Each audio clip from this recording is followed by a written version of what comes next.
This metal sheet is removable so that I can check the development of the root system of this tree.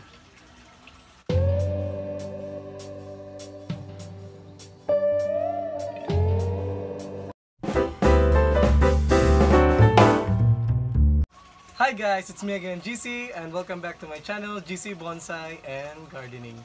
In today's video, we will be working with this Trifolia, also known here as lime berry or wild lemon.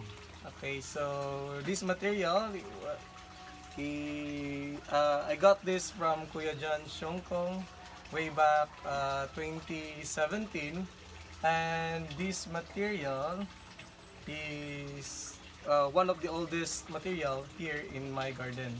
So guys, when we are working with this Trifolia or lime berry, the first thing to do is to have a safety rubber gloves so that if we will engage in the inner part of this tree, we are safe because it has a lot of thorns here, as you can see.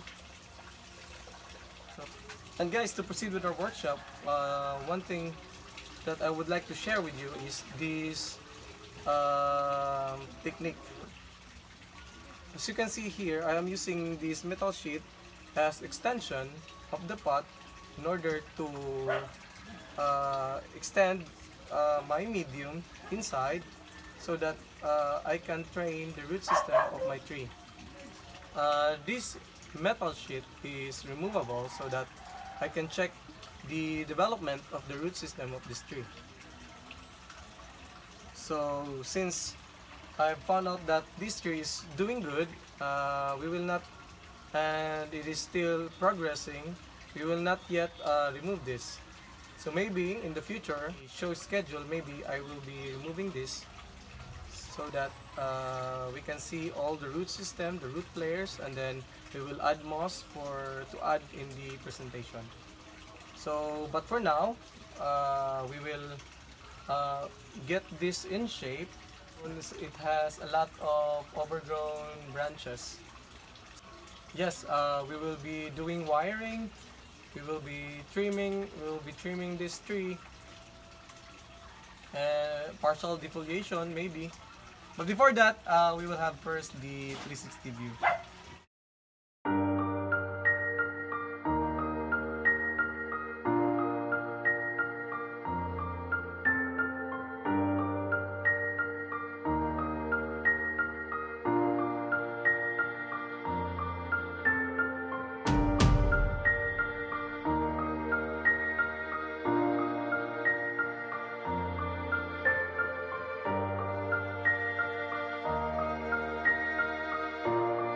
So come and join me.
here, this is the metal sheet as extension, and there are the soil and the roots system that we are developing.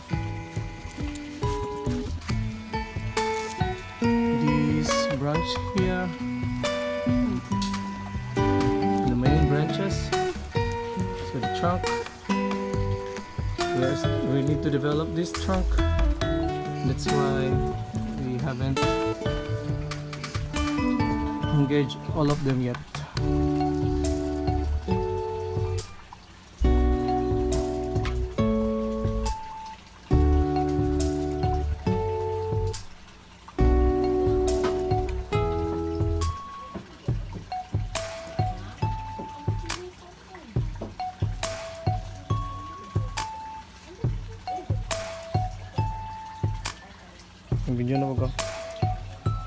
So guys, here's the result of our workshop today, and this is just dinalian nga workshop. So guys, this is the result of our workshop today. Yet detailed is material because there are some points that needs to be developed. So like for example, the root system. That's why we retain this extension here, and then some of the branches needs to take in the girth. So as of today, this is the result of our workshop, and hope you have learned on this workshop. And for those who haven't yet subscribed to our channel, please hit like, subscribe, and hit the notification bell to keep you updated. And hope you have learned on this episode. Happy bonsai! And thank you for watching, guys, and thank you for supporting me.